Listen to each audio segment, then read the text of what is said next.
goal setting, it sounds simple, right? You just set a goal, then you go after it. Goal setting is something that I screwed up for years. I was the poster child of making resolutions and of being all talk, no walk. I was part of the 81% of people that had bailed on my resolutions by the time January 1st rolled around. That is, until I dug into the research, read the books, studied the experts, and figured out how you set goals and do it right according to what research has to say. And I want to talk to you about this today because I am getting an avalanche of questions and messages about setting goals and breaking and making new habits, like this one from Dave. Hey Mel, this is Dave. I'm wondering if you can talk about goal setting and how to do it right. There's a lot of talk about resolutions and goals, especially with the new year coming up. And in the past, I've had a hard time setting them and achieving goals. Could you give me any tips? First, I want to say to you, Dave, thank you for this question because you're not the only one that has a hard time setting and achieving goals. And I'm not only going to give you tips, today we are going to have a masterclass in goal setting. In fact, I am so excited by the number of you that are looking for information about ways to set and achieve goals this year that I've decided we're going to do something a little different. For the next month or so, you and I are going to dig into the most foundational and important building blocks that you need in order to create lasting change in your life. These are the topics that I have been researching and teaching around the world. These are the topics that I write about in my books and in our audio projects with Audible. This is what I have been studying for years. And so here's what we're going to do. And I am so excited about this. For at least the next month, all of the coming episodes are going to be master classes, toolkits, 101s on the most important topics when it comes to personal development, success, happiness, creating a better life.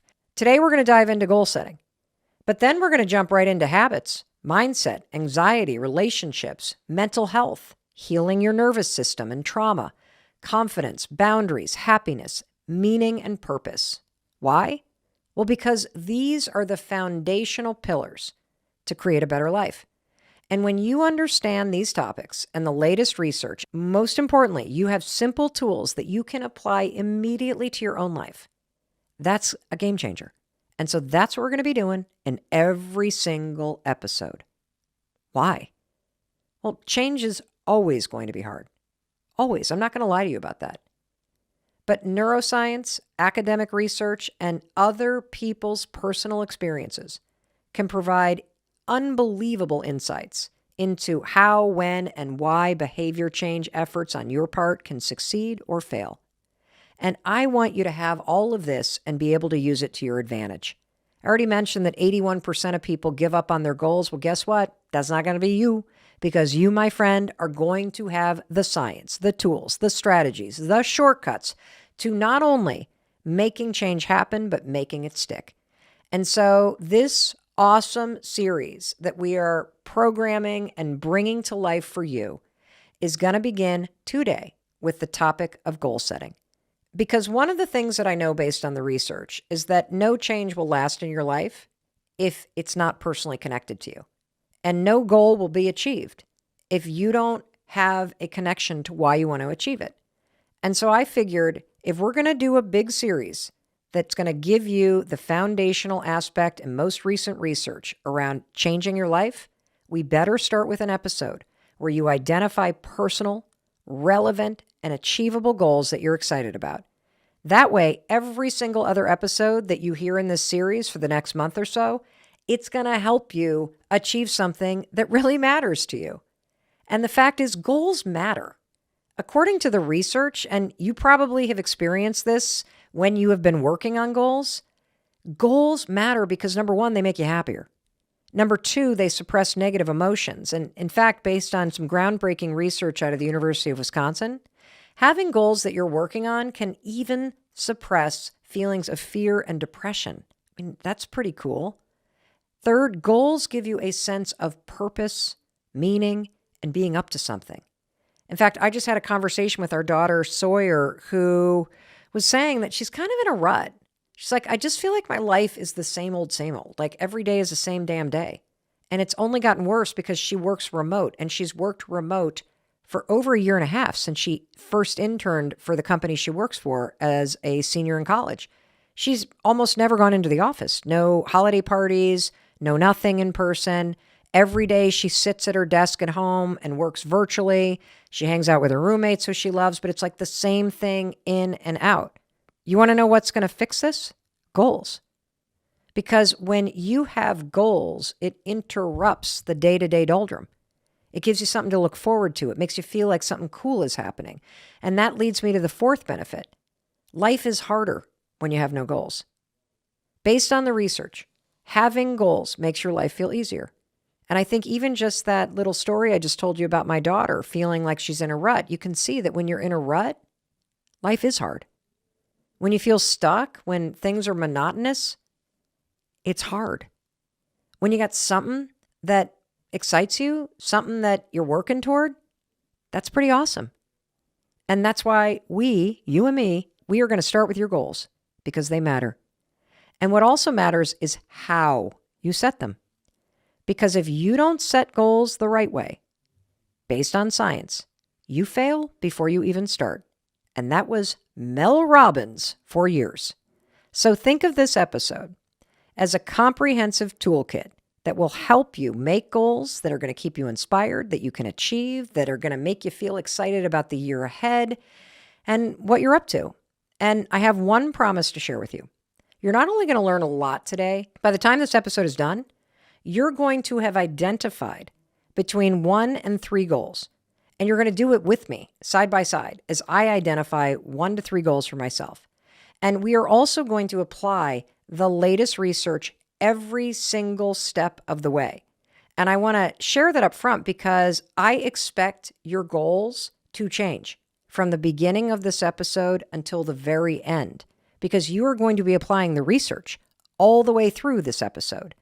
By the end of our conversation, you're not only going to have defined these goals, you will have refined them, and you will have taken steps toward them. How freaking cool is that? So make sure you listen all the way to the end because we are going to cover a ton of ground today. So let me just preview what you're going to learn today. We're going to start by unpacking really exciting research that's pretty recent out of the University of Oregon that simplifies goal setting into 2 major components of what makes up a goal. And if you don't have these 2 major components present when you set your goals, you will fail. Seeing this study made me realize why I have failed in the past at setting certain goals. I'll tell you those stories because I think that they're going to help you. But this is really exciting stuff because it's super simple and there's so much research here.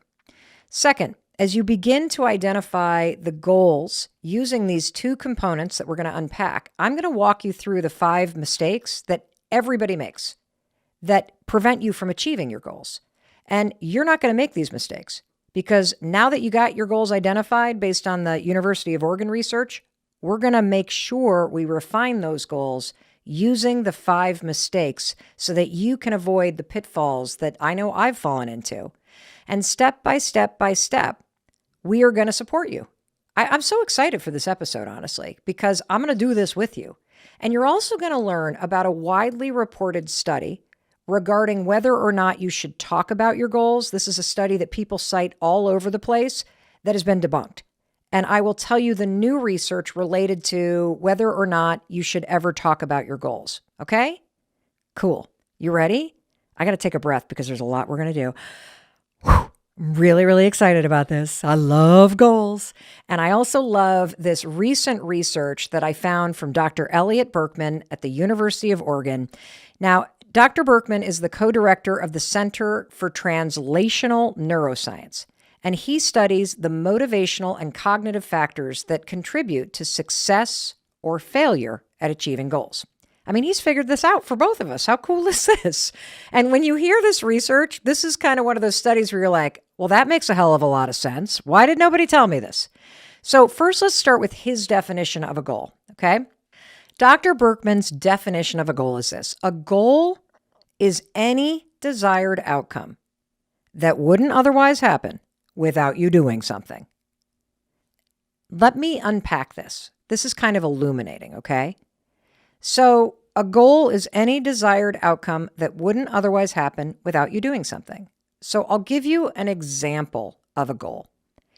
Let's say that this was the year that you're like, that's it, I'm getting six-pack abs this year. If you have a goal of getting six-pack abs, you have to do something different. That's why it's a goal. If you have a goal of getting out of debt, for example, you have to do something to make that goal happen. Let me give you an example of what is not a goal. Watching that series that you're addicted to, right now for my family, it's Gangs of London. I don't have to do anything different to watch the series Gangs of London. You see how that's not a goal? The reason why it's not a goal is there is zero resistance. There is zero change. There's zero that I have to do differently. Goals naturally contain friction and resistance because they require you to do something new. Now, that might sound obvious, but if you don't get that a goal is going to require you to push through some kind of resistance, you're going to fail at setting them. They're going to be way too easy, okay? So let's start applying this to your life right now. I want you to think about an area of your life that you would like to improve or where you want to set a goal. So just stop and think about the coming year. What is an area of your life that you want to improve or where you want to make a new goal? I have 3 that I'm going to share with you. And one of my goals for the coming year is in the area of free time and hobbies and having fun. A second goal of mine is going to impact my health in a positive way. And the third is about my mindset and focus and clarity. So I'm going to unpack these and I invite you to listen along. And as I'm explaining my goals, think about what you're inspired to change, where you're willing to do something different. So I'm going to start with number 1, hobbies and having more fun. I really want to spend more time. One goal of mine this year is to spend more time gardening. I just love gardening, not vegetables. I like flowers, landscape. And I want to make sure a goal of mine this year is that I spend more time gardening. That's one goal. Now, a second goal that I have for this year is related to my health. And I want to stop drinking for a while this year. And I can get into more as we unpack this and go through the research, but that's a goal of mine, to really just knock off the booze for a bit. And third is about my mindset. I want to get back, this is a goal of mine, to a consistent journaling practice every single morning.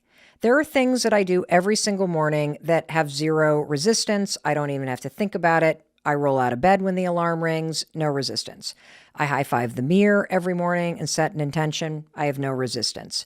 I have a cup of coffee every morning, no resistance. I typically move my body most mornings, no resistance. But something that I really want to make a goal of mine is having a consistent journaling practice every single morning. That would be pretty cool for me. So I want you to now stop and think about you. What are goals that you have for the coming year that are going to require you to do something different in order to make this goal happen? Now, I want to stop for a second because I want to address something that you may be thinking right now because it's a question I'm seeing a lot. Hey Mel, how do I set my goals if I can't determine what my goals are? I absolutely love this question. And by the way, it's super common to have no idea what you want. And I'm going to give you a number of research-backed strategies that you can use to kind of cut through the uncertainty or the overwhelm or the fog in your brain and identify at least one goal by the end of this podcast that is personal and motivating to you. But I also want to talk about something that gets in a lot of people's way other than just not being sure what your goal should be, and that's perfectionism. If you're the kind of person that is constantly aiming for these crazy high and unattainable goals, that's very demotivating because super high goals, unattainable goals, what happens is you don't achieve those. And so you start to feel like a failure. And perfectionism can get in your way of setting goals because you start to figure, well, if you don't set a goal, then you can't fail. Perfectionism, according to the research around goal setting, looks a lot like this. You set goals, but then you give up before you start. Or you want to set goals, but you burn all your time just kind of analyzing and analysis paralysis. Or you also just avoid the situations where you feel like you're going to fail. So here's an example. You are really wanting to take your health seriously this year. And you set a goal of going to the gym every single day and exercising for 2 hours a day. And you literally fail before you even start because you're trying to get it perfect. And we're going to address that. Don't you worry. So whether you're dealing with brain fog or you're dealing with perfectionism, this is super common to not really know what your goals are. So let's talk about the research, okay? These are prompts that are going to help you to relax and to dream a little bit and to lean into goals that are really going to make a difference in your life. Because I want you to have goals. They really matter. So number one, it's really important that you make sure that your goals are really aligned with your dreams. And if you can't come up with any goals that really inspire you, this is going to sound counterintuitive, but I want to invite you to think even bigger. If you allow yourself to start dreaming again, then what you and I can do, if you can identify the dream, is you and I can then use the research to scale that big, awesome dream of yours back and turn it into small, achievable goals. This is based in research. And so I invite you, if you don't know what you want, allow yourself to dream big again. And then we'll get into the research about how to make that big dream a smaller goal. Now, here's a second tip. And this one's a little morbid, but it tends to work. If you don't know where to start, think about the end, like the real end, your death.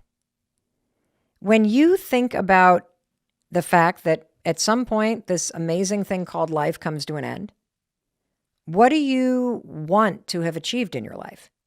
When you think about it in reverse, trust me, you're not going to wish that you spent more days at work. You're going to wish that you spent more time outside or more time with family. You're going to wish that you did pick up the guitar. You're going to wish that you did take on some of the goals that are buried deep within your heart. And so if you truly feel stuck, think about your own death. Research shows that it prompts you to get in touch with what matters to you. Now, you could also, if that doesn't float your boat, you can also just get quiet. And this is based in powerful research. Basically, mindful individuals are way better at setting the right goals for themselves.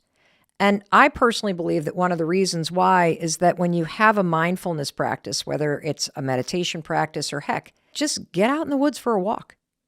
Have you noticed that if you ever take a long walk on a beach, that by the end of that 30-minute stroll, you've worked out a lot of your problems in life because you've gotten quiet? If you get quiet, you can hear the most important sound in the world, and that's your own voice. And that matters when it comes to goal setting because the best goals are those goals that are personally relevant, meaningful, and enjoyable to you. Now, researchers have a term for this. They call goals that are personal to you self-concordant goals or want-to goals. This comes from researchers at Carleton University. I like to call these goals personal goals. Getting in touch with yourself helps you set these kind of concordant goals.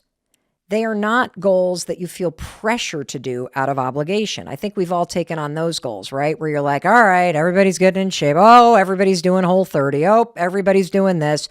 Guess I better do that too. Those kind of goals don't work because you're not interested in those goals. You want goals that are in touch with something personal to you. And here's another really interesting little hack that really works. You're going to use the third person. So using a third person perspective, according to research at Cornell, can help you identify and achieve personal goals better.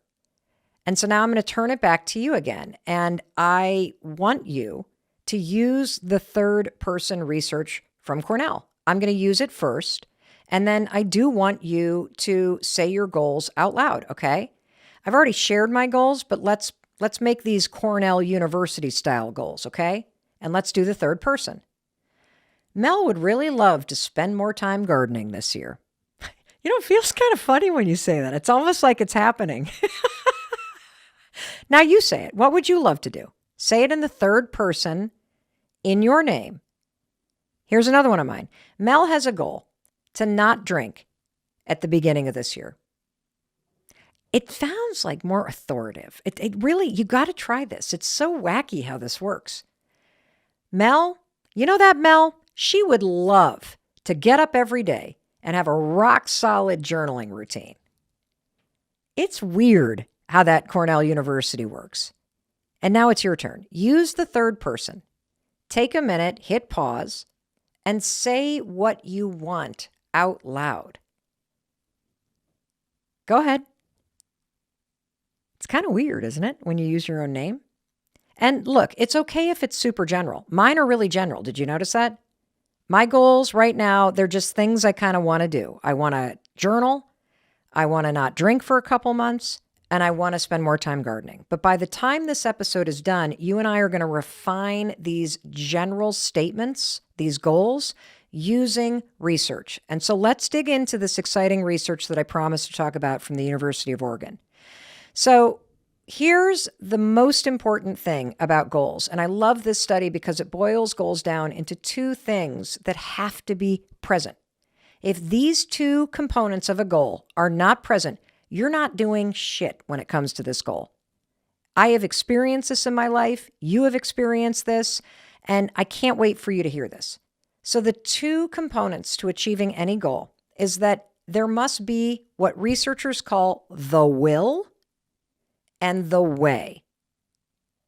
The will of any goal refers to the motivational and emotional aspects of the behavior change.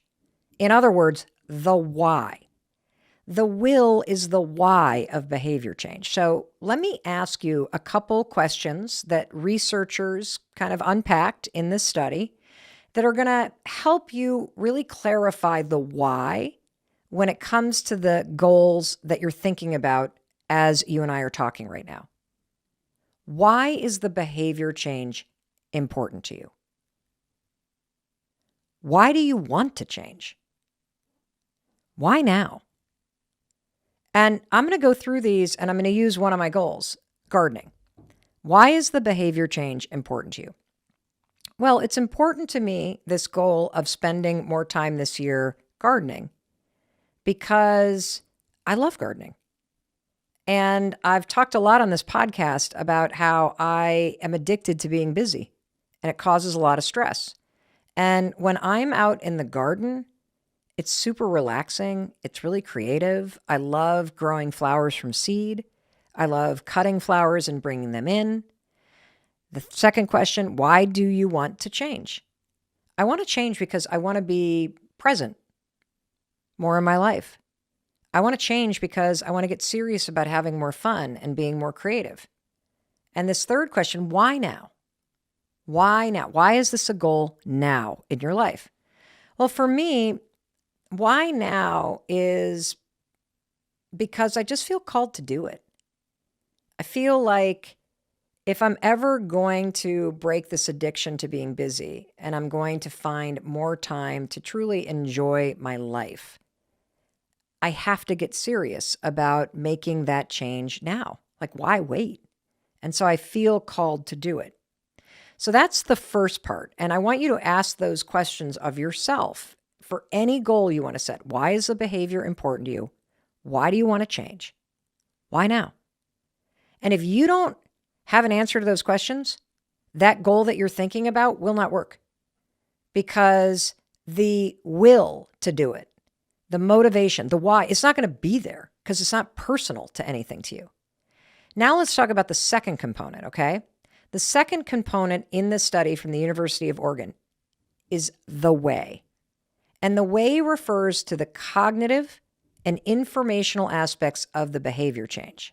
I call this the how. The way is the how of behavior change. And so let me walk you through those questions. How is this behavior change going to unfold? What skills and capacities does it require? What is the specific plan for doing it? And for me, the behavior change that's going to unfold is I am going to study how to create a cutting garden. I'm going to build my own little, what are they called? Like raised bed thingies that you kind of put the thingies in. I'm going to learn about cultivating flowers from seeds. What skills and capacities does it require? Well, a lot for me. What is the specific plan? I'm in the middle of creating the plan. And I think you can start to see as you ask yourself these questions about the goal that you have. How's this behavior change going to unfold? What skills and capacities does it require? What is the specific plan for getting this done? I think you can see that if you don't identify the how, that change ain't happening. Because willpower alone, motivation alone, it's not enough. You got to have, according to the research, both the why and the how in order to be successful at changing behavior. And so the takeaway here, based in science, is that any goal requires two things. There must be a will and a way, a why and a how. And here's why this is really interesting. Neuroscience has revealed that your brain system involved in those two sides of the behavior change are entirely different from one another. So for example, the how you're going to make this goal a reality, that's all the brain circuits that are involved in executive functioning, including your prefrontal cortex, among other areas of the brain. The why, on the other hand, is the dopaminergic, I can't even say it, that's why I can't say it. It's the dopamine reward system within the brain. That's the why. And you need both. You need to tackle the how, which is having the know-how, the skills, the plan, the push. And you also got to have the why. And the why is what comes into play when you know what to do, but you can't do it. It's how you hack the motivation. And what studies reveal is that this is hard because new behaviors, they're rarely as motivating. As much as we may love to make a plan and you may love to buy a new journal, or I used to love to buy a new planner. You know, when you buy a new calendar for the new semester and it feels like the new you. I just loved the planning part. Have you ever had that experience where you're all excited to go to the gym? You're all excited to try this new routine. You're all excited for this new habit. And the day one that comes, no motivation at all.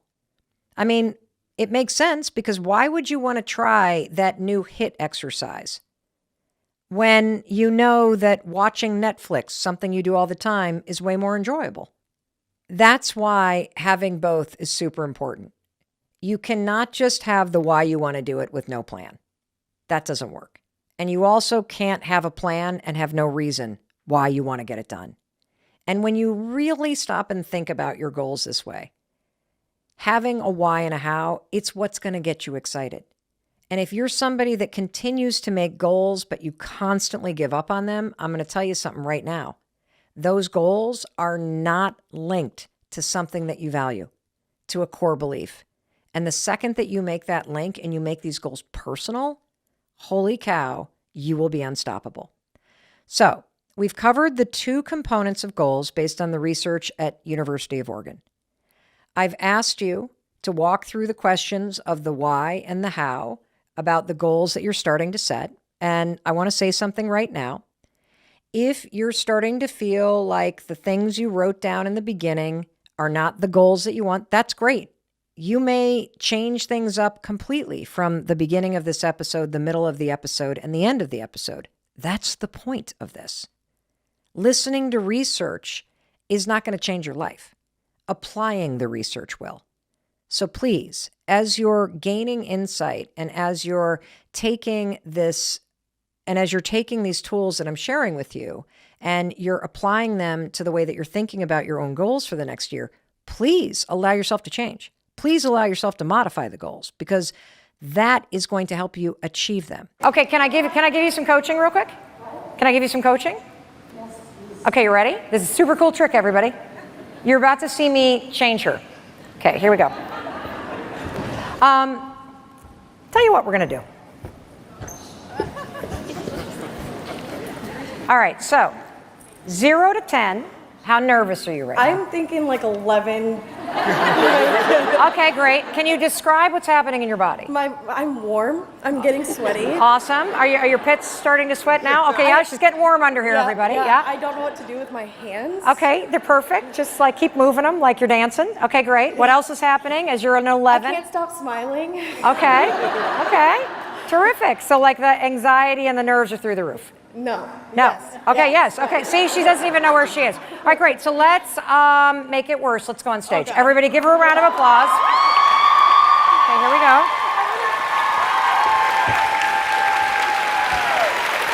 Okay, come here.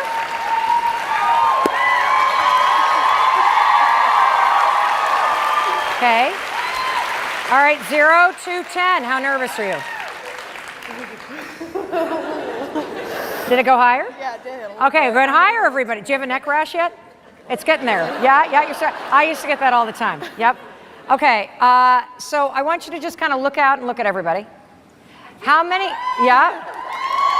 Great, great. Okay, so I'm going to teach you something really cool. You ready? Yeah. Your body doesn't know the difference, everybody, between nervousness and excitement. Okay. So tell me, who's your favorite band? Nirvana. Okay, so let's say, well, I realize Kurt Cobain isn't here, but if he were, and if they were playing, and you had a front row seat, how excited would you be? Oh, God, I'd be so excited. I'd be crying and... Yeah, and would you have a neck rash? I don't know. Actually, I'd be sweating. You'd be sweating? Yeah? Yeah. Yep. Would your heart be racing? Yeah. Are those all the things that are happening right now? Yeah. Okay, so your body, everybody, has the same physiological response to nerves and excitement. Exact same. The only difference between you being able to see Nirvana and you standing here looking out at everybody else and you're the one on stage is what your brain is saying about it. So I'm going to teach you a really cool trick. Okay. So the next time you're nervous, just go 5, 4, 3, 2, 1. I'm so excited, and then say whatever you're doing. So start going, I'm so excited to be up here. I'm so excited to be up here. Say it again. I'm so excited to be up here. Say it again. I'm excited to be up here. Say it again. I'm excited to be up here. Yeah, that's right. Let's walk. Say it again. I'm so excited to be up here. I'm so excited to see everyone here. Okay. So 0 to 10. How do you feel? I feel great. Right? It goes down, right? Yeah. So fear builds when you let it sit. It actually lowers the moment you move. And that's a little trick, 5, 4, 3, 2, 1, I'm so excited, that has been now researched at Harvard Medical School. And when you use it before an exam, you use it before like any competition, you use it before a speech, you use it before a big pitch, anything. I'm so excited to go in there. I'm so excited I've worked so hard. I'm so excited I prepared for this. I'm so excited because regardless of what happens, I'm not going to die, right? And so if you say that, you take control of what's going on in your brain and your body pays attention, and you just look at how different she looks. Literally, she is calm. She's not freaking out. Like you are literally, you're doing the next keynote. I'm out. All right, so how do you feel? I feel good. Okay, great. So what was your question? Okay, so I have big dreams, and Yeah. sometimes they just feel like they're not quite out of reach, but they are. So I have a hard time, like my dream is to be a cougar. A who? Cougar. Wait, a what? A cougar. A cougar, okay. With lots of hot men around me in Okay. the beach, like, Okay. but that's like later. Okay. Got some years. I have that feels like it's within reach. I don't know, right? Okay. But so that's just for later. I'm talking about like career-wise. Yeah. It just seems like I'm stopping myself, or I'm so busy. I have 2 full-time jobs right now. Like I'm always on the run and on the go. I just don't know what I can do to get myself to do these other things, or what way to go. Okay, so let's bring this. So now I'm going to coach you, and we're going to make it less kind of up in the sky and ground it in reality. What is the thing that you want to go pursue? I just want to be the best I can be, like, I want my own business. I want Great. to be independent. Great, so I you would wanna like move your own out of my business. state, yes. Okay, great. So let's start. So what do you want to do first? We're going to take them one at a time. Do you want to move out of your state first, or do you want to have your own business? I think I want to move out of state first. Okay, terrific. So I'm going to teach you guys how to use manifesting and goal setting properly, okay? Because so it's critical, everybody, to have huge dreams. And so I want you to turn to the person next to you and tell them what is something that you dream about doing. 5, 4, 3, 2, 1, go. So for me, I dream about launching a podcast, like a big podcast. I thought you said rockets. And I was like, No, step aside, Joe Rogan. Mel Robbins coming through. All right, great. I'm just giving you a second. So even if you didn't have a chance, all right, come on back. All right, even if you didn't have a chance to say it, I know you thought it. And so here's the difference between dreams and goals. Dreams are the beacon, right? It's the lighthouse. Goals are the brick by brick path that walk you toward it. Okay, you need big dreams because they pull you out of the stress of your day-to-day life, they raise your gaze, and they remind you of where you're headed. And if you don't know where you want to head, there's a simple trick that can help you figure it out. Number one, ask yourself, well, what do I not want? And move in the opposite direction. Number two, who am I jealous of? Jealousy is blocked desire. You are jealous of people because you think you can't have the thing that you feel called to have. And so if you are jealous of somebody, it means inside of what they're doing or how they're being, there's something that is meant for you. Like, you can't be jealous of something you don't want. I'm not jealous of anybody that has a penthouse, for example, in Abu Dhabi. I don't want to live there right now. Don't even feel anything when I think about it. It's not meant for me. But when you think about the things that you want, that is a really clear directional signal from your soul that you are not giving yourself permission to move toward those things. So jealousy is just blocked desire. So you know you want to, that's the dream. And so what I want you to do is I want you to tell me what are 2 things that somebody who's preparing to move out of state is doing in their day-to-day life. Saving money. Okay. And I guess by the expression on your face, you're not that great at that. Well, I was, and then I came here. Okay. Oh, that's okay. Guess what? This is going to be money well spent. You invested in yourself, okay? And you know how to save money. And so by being on this stage, you got plucked up here because it's time to get serious about this goal. Mm-hmm. And so, couple things. Here's how you're going to use science to train your body to help you lay those bricks towards moving. You are not going to envision moving to the new state. You are not going to envision your new apartment. You are going to envision the annoying, pain in the ass stuff you don't want to do in order to have that thing come true. So you will envision yourself not going out with friends on the weekend because you're saving money. You will envision yourself only putting things in the Amazon cart, but not actually purchasing them, right? You will envision yourself opening up bills and noticing, oh, great, like I'm slowly like saving what is one thing that you hate doing that you know you need to do? Changing my litter box. Oh, okay, that was not the one I was expecting. Related to money and saving money. Related to money and saving money. Saving it. I've put whole paychecks in my savings account and it just hurts me a little bit. Great. I want you to visualize and feel that it hurts. I want you to visualize that next paycheck going into saving and feel the like, and then I want you to say to yourself, I'm really proud of myself for doing that because that's going to help me go. Mm-hmm. And so for those of you, for example, that want to get in better shape, visualize walking in the rain because that sucks.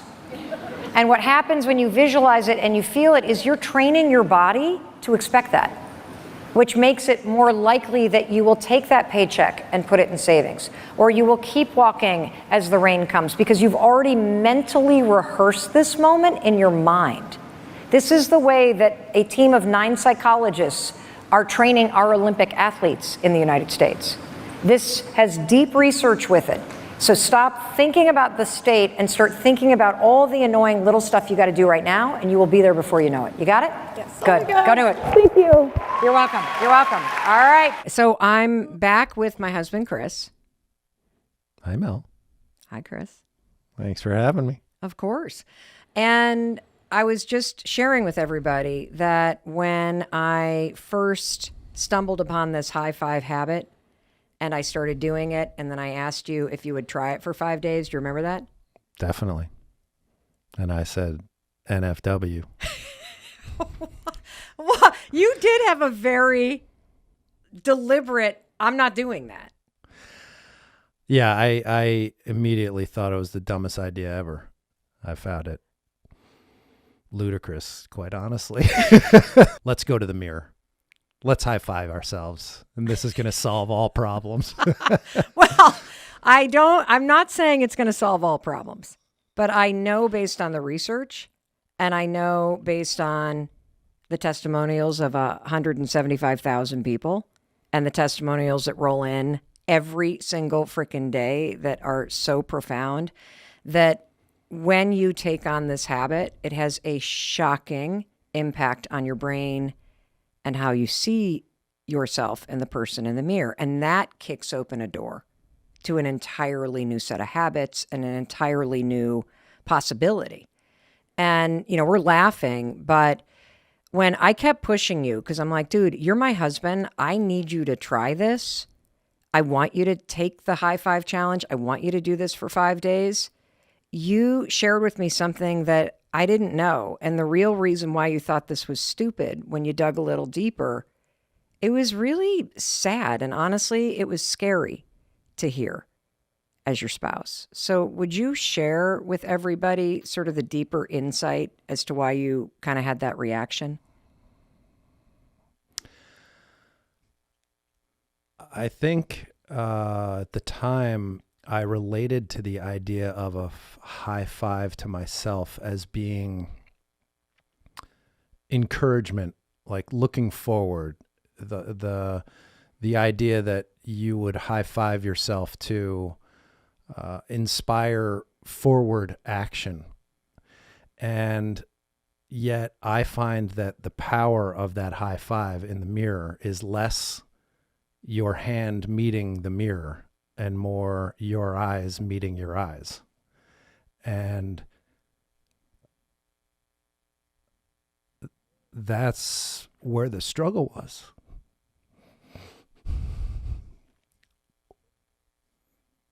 Because when I took that challenge on, I remember really the high five was easy. The looking at myself in the mirror, that was not easy. Why? Can I hold your hand? I think it was not easy because there was so much reflection on the past. You know, I was looking back. I was not seeing somebody that deserved a high five. I saw failure. I saw upset. I saw just not living up to the expectation that I think I had set for myself. And I'm sure that society's expectations were also influencing that. But just where I was at the time, I didn't feel like I deserved that high five. So I think that was probably the underlying reason why my reaction to the idea of doing it was, this is stupid. When the truth is that I was not happy with myself and didn't think a high five was deserved.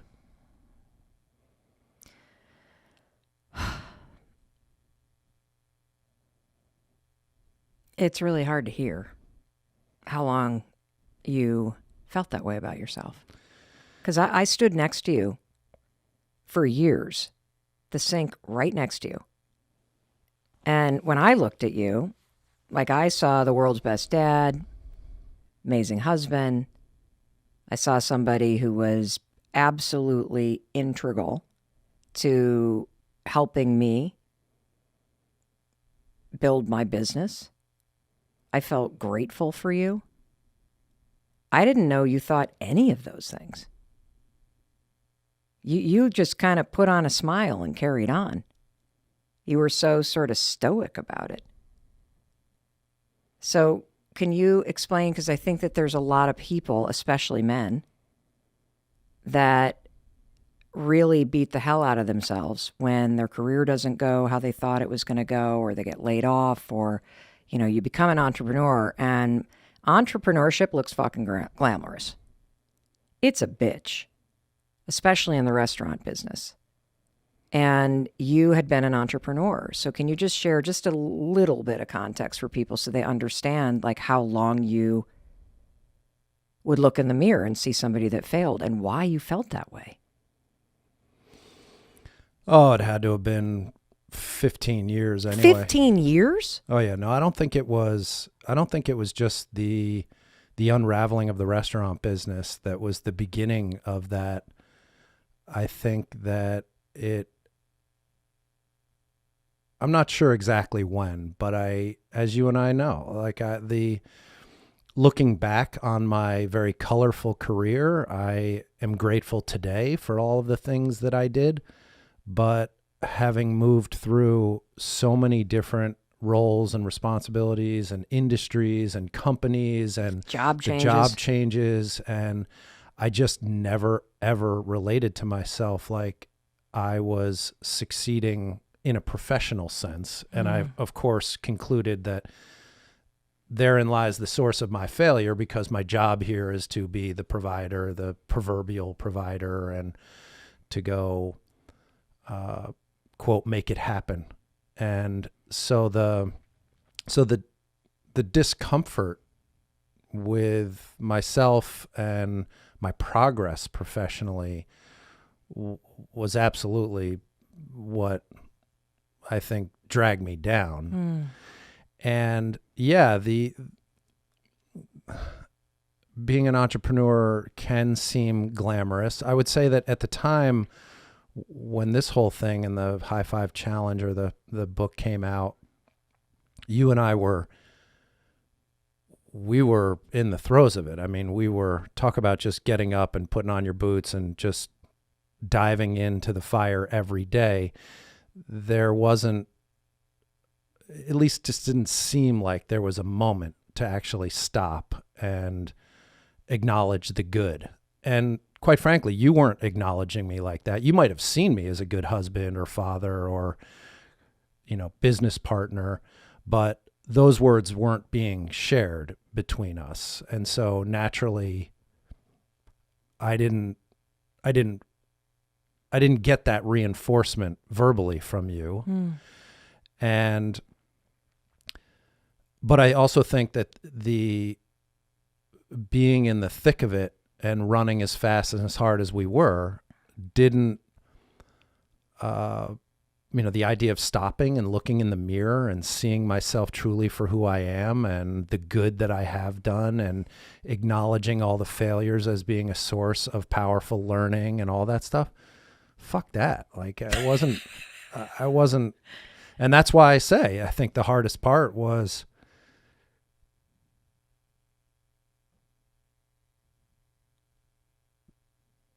to stand in front of that mirror and see your whole self.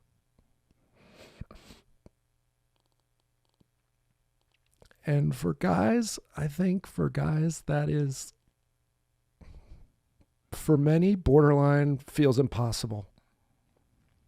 Because that's what we do. We just get up, put the boots on, and go, okay, Mel needs something, the wife needs something, the kids need something, The employer needs something. The dogs. Okay, let me jam in a quick workout. Maybe because maybe I'm thoughtful about what my mind, body, or spirit needs, but also something that I think is an afterthought for guys. And we put everybody but ourselves first. So the act of standing in front of a mirror and high-fiving yourself and looking yourself in the eyes and saying, I love you, outlandish concept. But hugely, hugely important. And it doesn't happen unless you're sort of willing to really stop and slow down and consider that you matter more than your wife, your kids, your employer, the rest of it. And I think that's part of what has, I think maybe over the years, dragged me down, was paying zero attention to me and paying all the attention, or so I felt, on everybody outside of me. And providing and trying to prove that you were successful and trying to earn money and live up to also your dad's expectations. Yeah, well, if you really want to go back to the root of it all, we could be here all day. But yes, certainly growing up with a father that did what he did and accomplished what he accomplished, and even just the basics of putting on a suit and tie and packing a briefcase and catching a train and working in a a high rise in Manhattan. All of those things were just visual cues of what I thought I should be doing. None of which, of course, played out, other than the occasional suit until ties and the rest of it flew out the window. But just, I wasn't being like my dad, which is what I thought I was supposed to be doing. Mm-hmm. So you get really emotional when you talk about looking at yourself in the mirror. And I want to hear you talk more about that, because I know that it's a bunch of things that come up for you, because you're not in that place that you were in, where you look in the mirror and see a failure. And you don't believe those things about yourself. And the challenge of simply standing in the mirror and looking in the eyes, I agree with you. That's the hardest part of adding this habit to your morning routine. Just put the toothbrush down and be with the person in the mirror. Look them in the eyes and don't see a reflection, see a human being who needs you. That half of men and women can't or won't look at themselves. And it's a good point, because you can, it sounds weird, but you can look right through yourself in the mirror. Yes. Versus actually seeing yourself. Yes. And if you aren't looking through yourself, a lot of us look at all the things we don't like. And so even gazing at ourselves is an act of self-criticism, because we're like, I hate my this, I hate my that, my, neck is saggy. And, you have since done tremendous amount of therapy. You and I have done the psychedelic supervised therapies.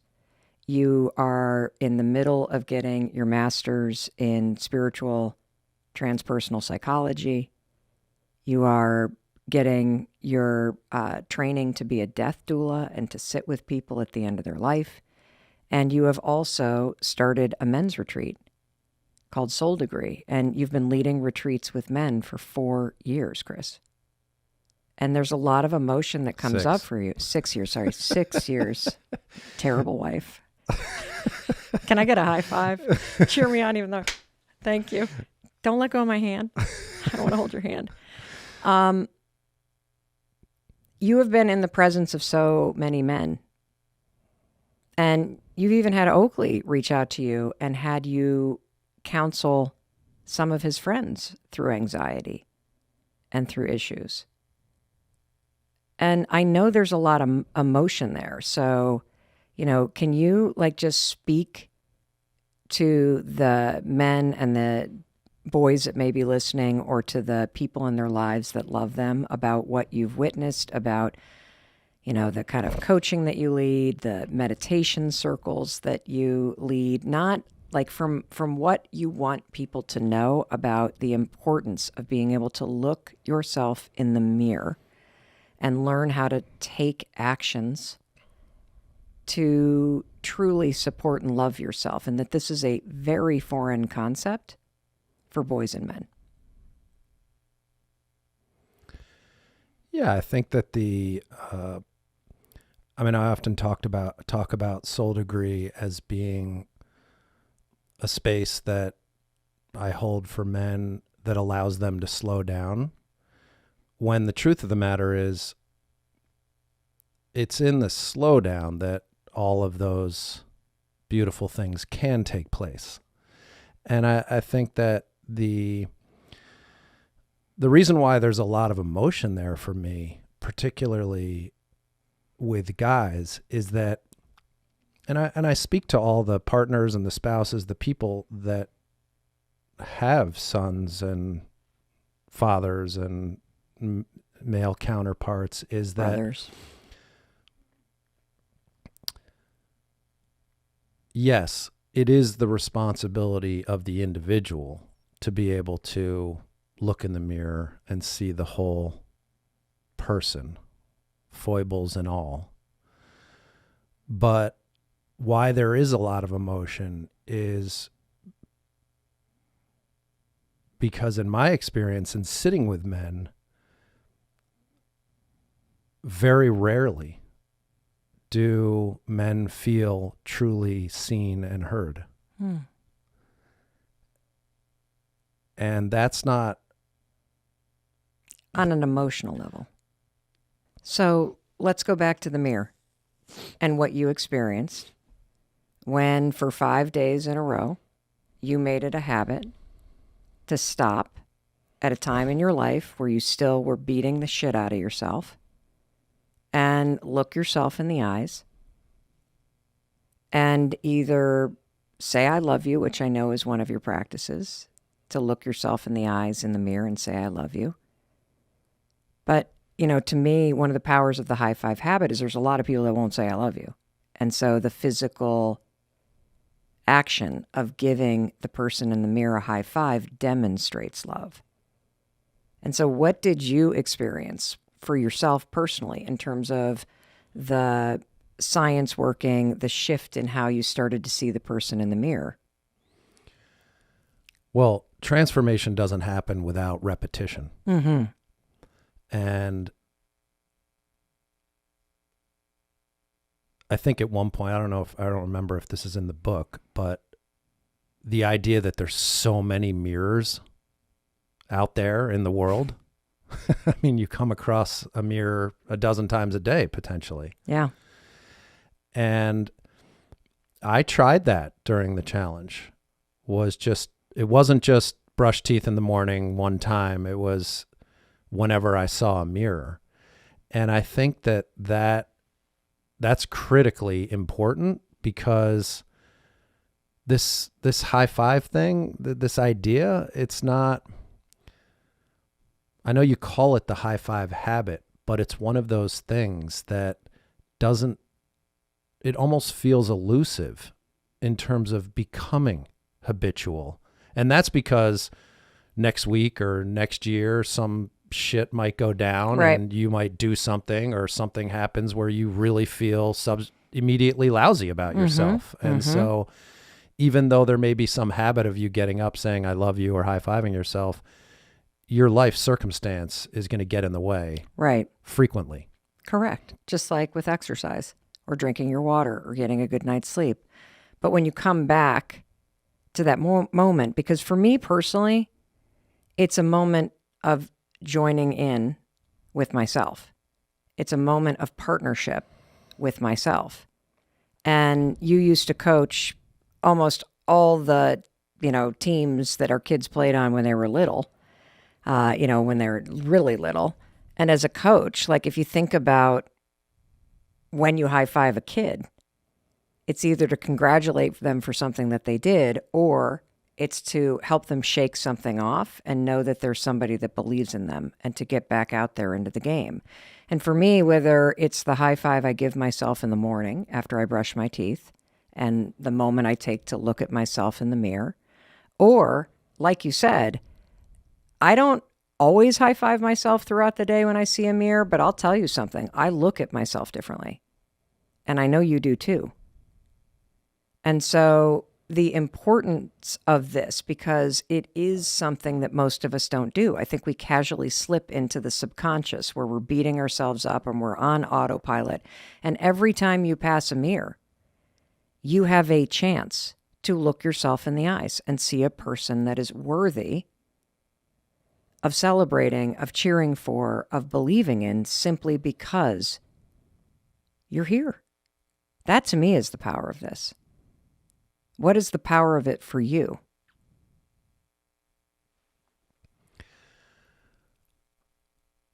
I'm still a little steeped in acknowledging that, yes, I'm here, but not like here physically and how great this is that I'm alive and breathing. Yes, that's all amazing. But when I look in the mirror, it's what I see is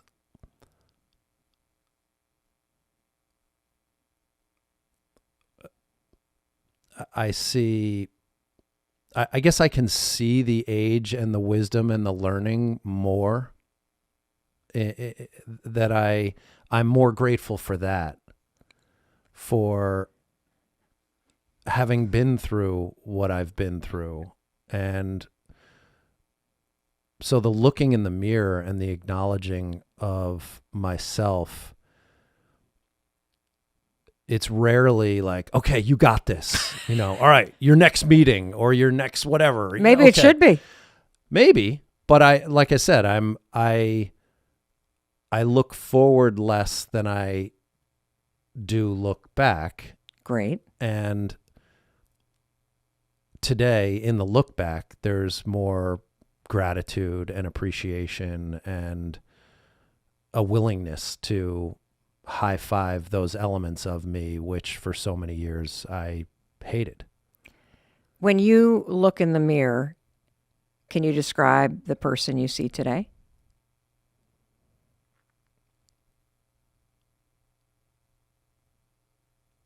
I see a man for who he is. And I see a man with different but the same number of battle scars that every other man, I think, has, in the sense of what I've been through, what's worked, what hasn't worked. I see a man who's worked his ass off, but not necessarily with the right mindset or for the right reasons. Like if there's regret, that's probably the area to dig in for me, is just being able to completely release that. Yeah, I made that choice for that reason at that time with the tools that I had, right, and that's all I knew.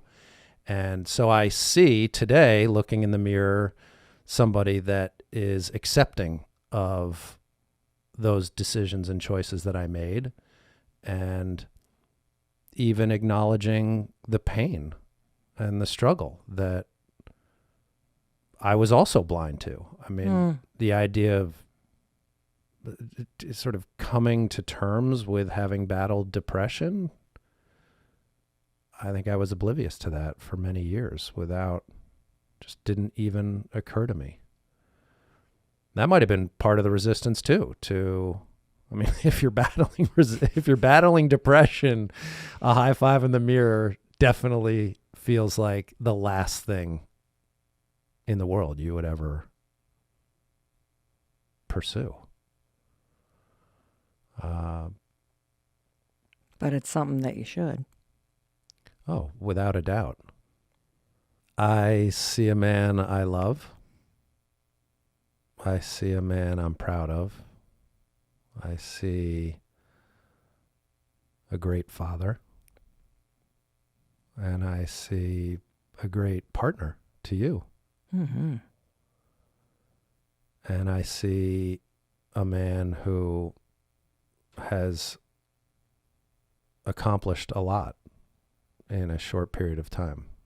I see a man who's doing his best and deserves a look in the eye and a high five. All right. Well, I'll give you one. Oh, my God.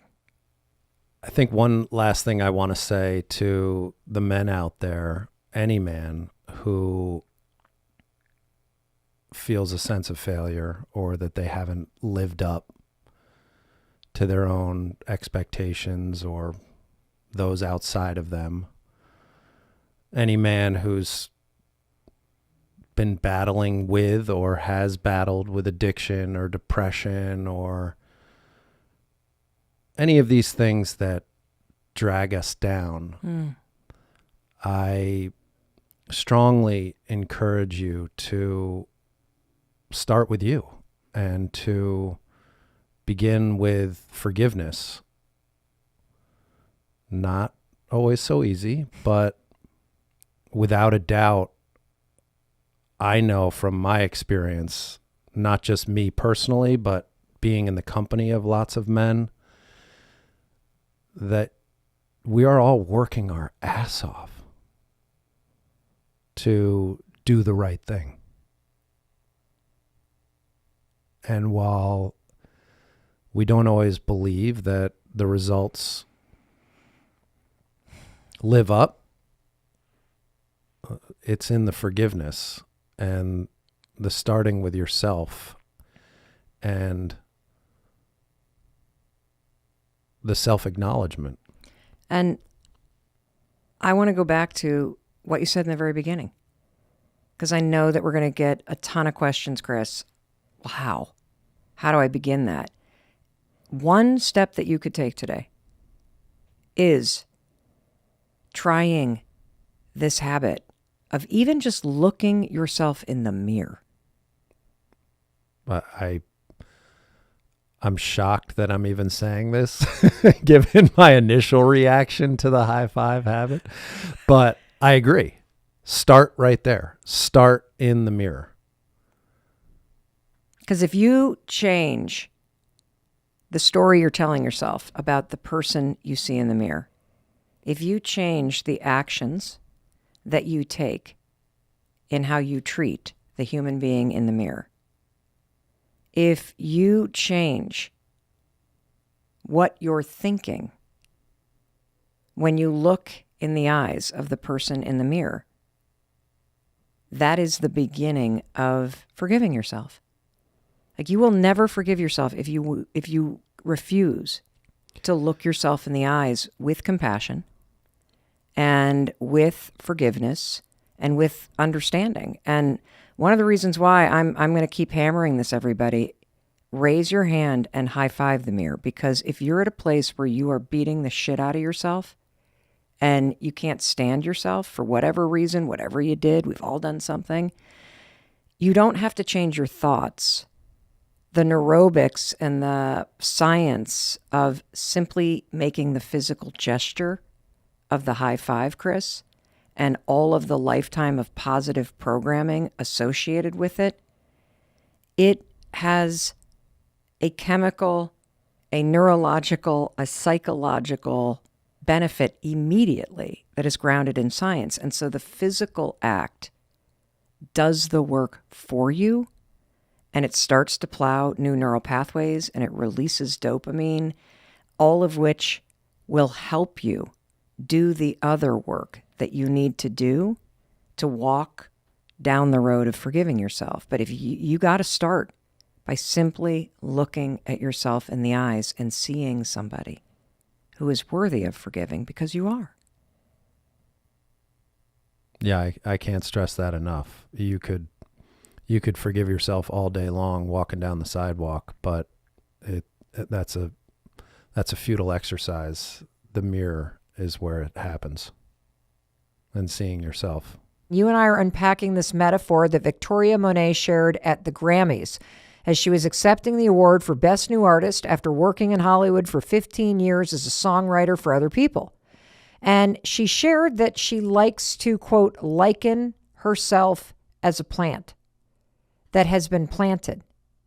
And she uses it as a way to keep herself going during the 15 years that it took for her to get on that Grammy stage. And I want to focus on this idea of being planted, and planted in a particular environment, because the environment that you're in is crucial to your success.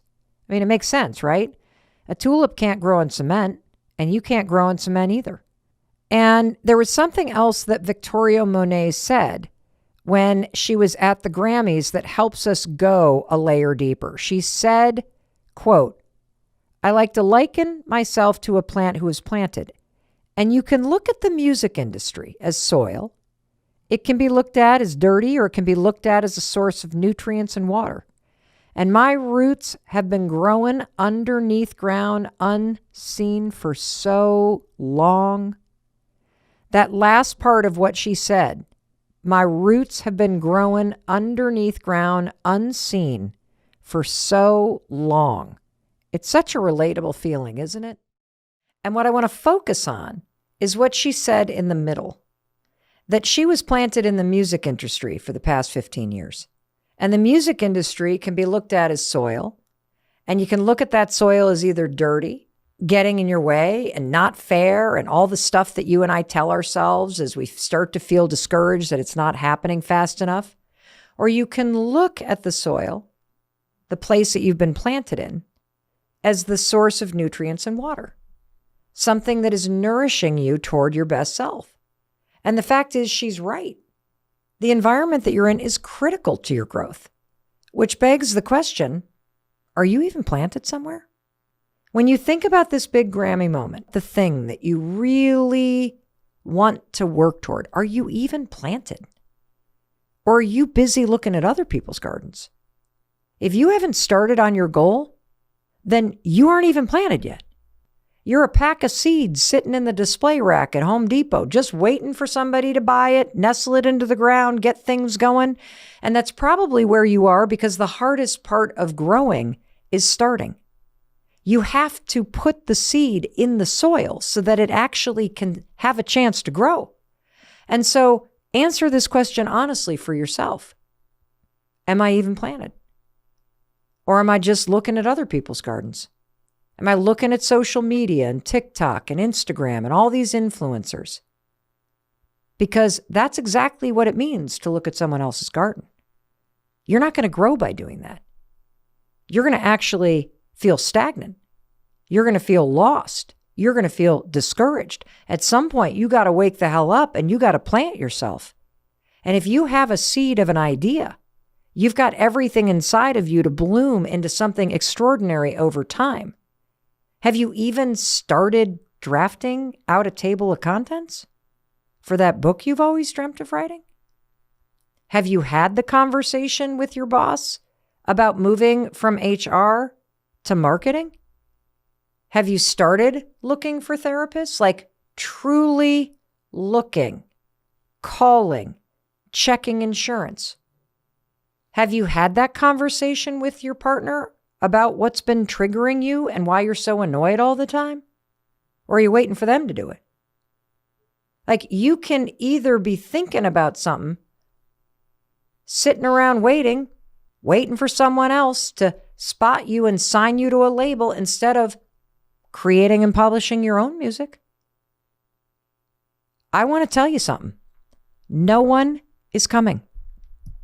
You need to start. You need to plant yourself so you can then begin to do the work to put down those roots, to wake up every day and put in the daily reps that it's going to take to grow into something extraordinary. It might take you 15 days. You might be lucky. Might take you 15 months. Might take you 15 years. The difference between people who are successful and have everything that you want is they didn't quit when they felt like quitting. They got started instead of thinking about it. And you will never succeed. I won't succeed either in this idea of a supplement business. So let me come back to that question. What is your Grammy moment? Really visualize it. You know, when I close my eyes, I can see the packaging. I can see it on a conveyor belt being packaged. That's how much I can put myself there. I bet you can do the same thing. Well, guess what? It's time to prove it. Not to me, but to yourself. I don't think you realize how much time you're wasting looking at other people's gardens, checking out all the other flowers, talking about what everybody else is doing, instead of taking the action and committing to your own growth. And if you're sitting there and you're complaining to me, you're kind of like, well, I'm not really going anywhere. I guarantee you haven't planted yourself. You started dancing around the idea, buying planners instead of actually doing the work. Do you do that? I do that. That's like sort of the preparing. It's sort of the easy way to kind of make an idea feel like it might be an idea. You know, okay, we're doing. No, you're not. No, you're not. I'm going to call you out on this because it's the same thing that I do. I have done this in so many areas of my life where I've admired other people's gardens and then bitched about the fact that I'm not going anywhere. I'll admit something to you. When I was in my 40s, I was so lonely.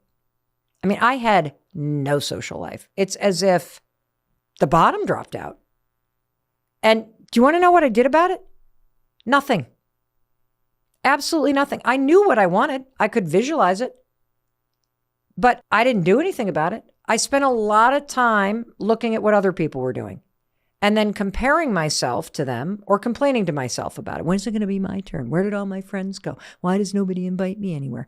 Why am I never going on these cool girl trips? Why does everybody else seem to have such amazing friends from high school and college and 55 bridesmaids in their weddings and raising their kids together?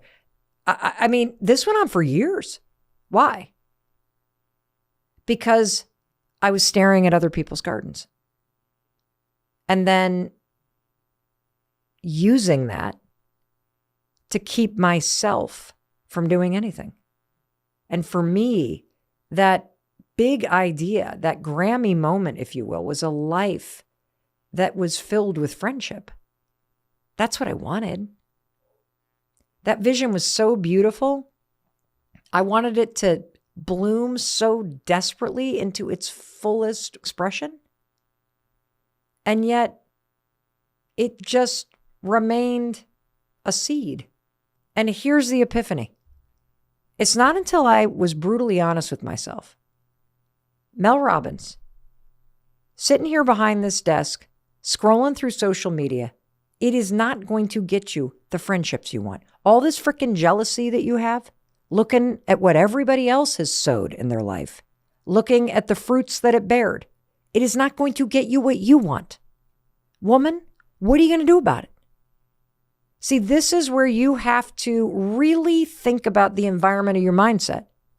You want this aspect of your life to go, prove it. If I want this supplement company to happen, I got to prove it. If I want to have incredible friendships bloom in my life, I got to prove it. I cannot be the human version of a tulip in a tub of concrete and then complain, why am I not growing? Why is it?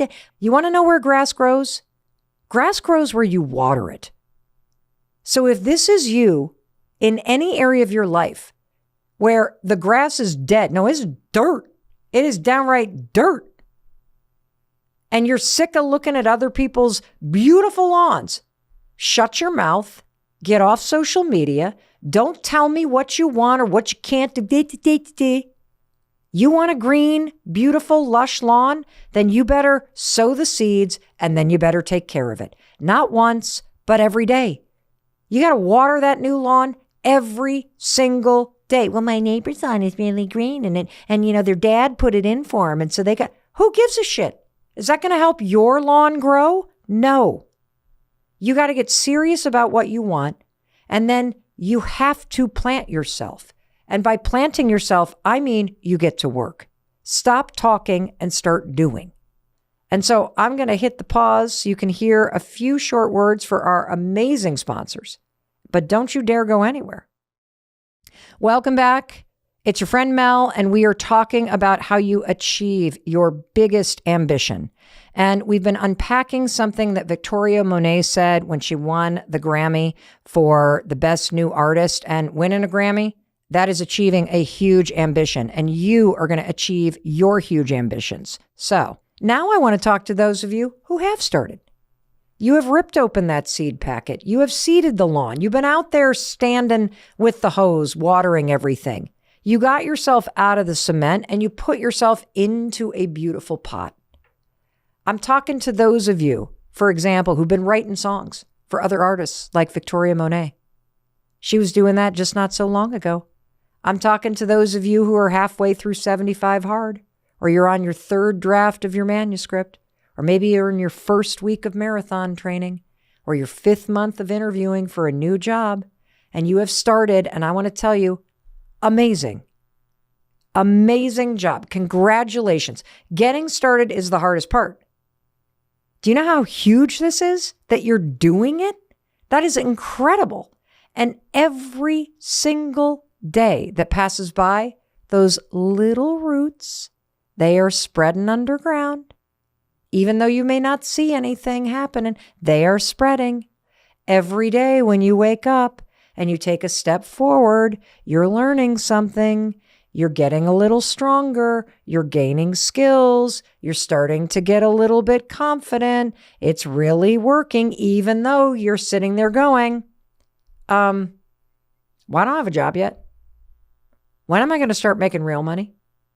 Why does this look easy for everybody else? When's it going to be my turn to be the one on stage, to win the award, to make amazing money? When am I going to be the one to sprout? Great question. Great question. If that's you, ask yourself, are you in a place right now where you are going to continue to grow? Like if you're complaining about the dirt, then do something about it.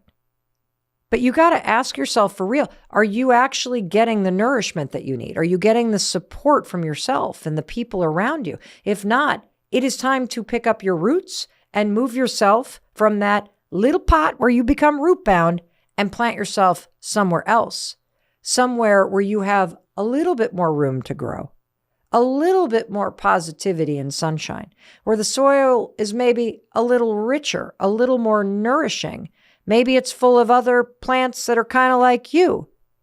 It's time for a new environment. It's time to raise the game, to try new things, to be around more people. It is time to level up. It is time to pick yourself up and actually put yourself in a different place to grow.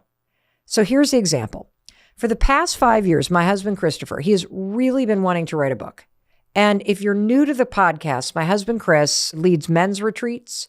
He is a death doula. He is about to finish his master's in transpersonal psychology. This is a human being on a mission to make a difference, helping other men create more meaningful lives. And for the last 5 years, Christopher Robbins has had a Grammy moment. He has had this vision in his mind. He has had the seed of an idea, and here it is. He really wants to write a book. And I got to acknowledge him. He didn't leave that seed of an idea in a packet on some display shelf. He planted it. Here's what he's been doing. For 5 years, the man has been silently, quietly writing. Every day when he wakes up for the past 5 years, he has written in a journal. And he says, Mel, I must have written over 400,000 words by hand in my journals these past 5 years. 400,000 words. Not another human being has read it. This is something he's been doing day in and day out. So let me ask you, are the roots growing? Absolutely. Stronger every day. Is he becoming a better writer? Absolutely. And you want to know how he feels? He feels the same way that Victoria Monet felt, unseen. He's questioning. He's wondering if this is leading anywhere. And I can recall at least a dozen times in the past year alone where he's turned to me and said, I just don't feel like I have anything to say. I mean, absolutely everything that I would actually want to write a book about. I mean, somebody's already published a book on that topic. Somebody has already researched it. I mean, what more do I have to say that's any different than what somebody else has already had to say? And I'm sure Victoria Monet felt the same during those 15 years. just like I'm sure you've probably felt more times than you can remember. Well, about a year ago, it was very clear that Chris had stopped growing. This daily practice of writing in his journal, it had certainly grown a very, very large system of roots. It had created this foundation. He clearly is a writer, but he needs a bigger pot. He needs more nourishment. He needs to improve the soil that he's in. He needs to change the environment so that he can continue to grow. So what did he do? He hired a writing coach. And, when he told me, I'm like, what's a writing coach? He said, it is somebody that I talk to once a month that makes sure I write this book. They help me with the table of contents. They give me assignments related to the book. They help me continue to move toward the light.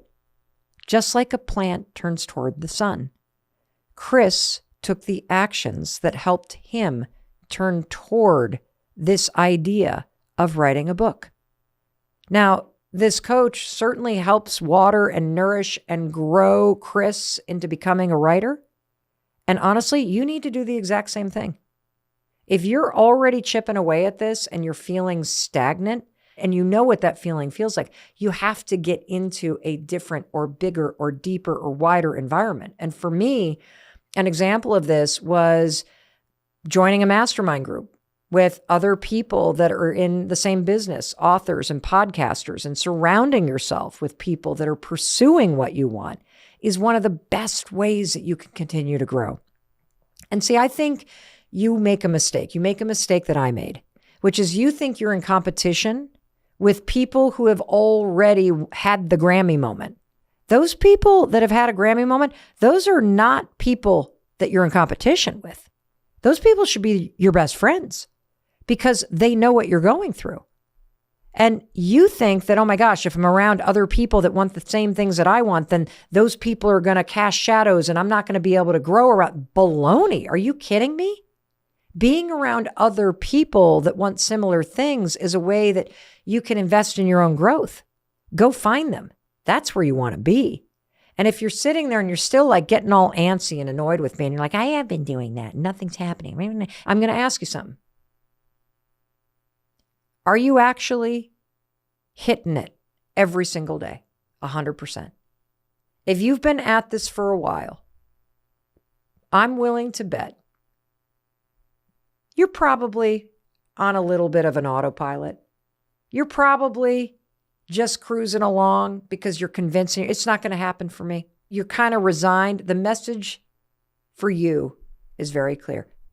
You got to be patient. If you've been at this for a while, you probably forgot about the fundamentals. You probably forgot that all that stuff that you hate doing, the stuff that's a pain, you probably stopped doing that. That's always what happens with me. Same is true with the lawn, by the way.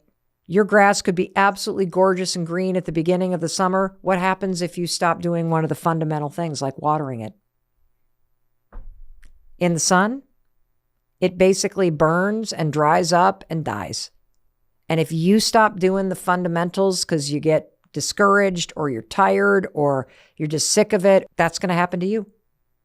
So the takeaway for you is get back to the basics, get back to the roots, get back to the fundamentals, all that stuff that nobody wants to do. And don't quit. Day in and day out, build the roots because it's from those roots and the foundational actions that you have to take that you have the strength to continue to bloom. And I need to warn you about something. It's not going to happen overnight. It just doesn't. It's going to take time. And you're going to have to sit there in the soil. And you have to remind yourself that you are growing and that when the time is right, those roots, they will be there to lift you toward your version of a Grammy. Don't forget, it took Victoria Monet 15 years of feeling unseen and defeated and questioning if her dream to write a top song of her own was ever going to happen. That is 5,478 days to win her first Grammy. And I want you to ask yourself now, how long have you been at your goal? And don't let this question discourage you, because it's easy to forget that over the course of those 15 years, Victoria was doing some pretty amazing things. I mean, she was writing songs with Ariana Grande and Brandy and so many other amazing artists. And there's no doubt that those experiences, well, she may have felt unseen. They're part of the root system. It contributed to her growth. It supported her in going on and being able to win those 3 Grammys. It means that when she burst onto the scene, you know what we know about her? This is not going to be a one and done. Oh, hell no. This is just the beginning. And you're going to be the same way. Why? Because the roots are strong. Do not forget to count all those little wins along the way. You may be knocked down at the end of your rope and you can have your big cry. But those of us who become successful are the people who wake up tomorrow morning and we keep going after it. The game of success is about stamina. Do not allow yourself to be sitting around looking at everybody else blooming and going, it's never going to be my turn. Of course it's going to be your turn. Why? Because you're designed to grow. And trust me, I wish there was a shortcut. But in life, there is no miracle grow to make you bloom faster. But one thing that I have found that helps me on those days when I feel like, my God, is this ever going to happen? Is just 6 simple words. What if this does work out? What if on those days where I don't feel seen or I start to question the sanity of my idea? Boy, it's a dumb idea, Mel. What are you doing thinking about that stuff? I know you've said that to yourself. Just remind yourself, what if this does work out? When I say those 6 words, it keeps me in the game. And that's all you need to do. And before you know it, I promise you, you will find yourself just like Victoria Monet did. At the very end of her speech, she said, quote, and my roots have been growing underneath ground unseen for so long, and I feel like today I am sprouting above ground. I love that she used the word sprout, because when I hear the word sprout, I think of this teeny tiny little thing, that kind of comes up from the seed. And I would have expected her in a moment like that to be like, I am a big, beautiful bloom and I am just getting started. And that's the genius of this metaphor, that you are going to grow your whole life. And this idea will take hold. Why? Because of your roots. Big goals, just like huge, beautiful blooms on a flower, they require a big root system in order to support them. That mighty oak that sprouts from a teeny tiny acorn, massive root system, period. And I believe that patience is the most important thing, because the time that you spend building is directly proportionate to just how big and how beautiful your life is going to be. Hey, it's Mel. Thank you so much for being here. If you enjoyed that video, by God, please subscribe, because I don't want you to miss a thing. Thank you so much for being here. We've got so much amazing stuff coming. Thank you so much for sending this stuff to your friends and your family. I love you. We create these videos for you, so make sure you subscribe. Mwah.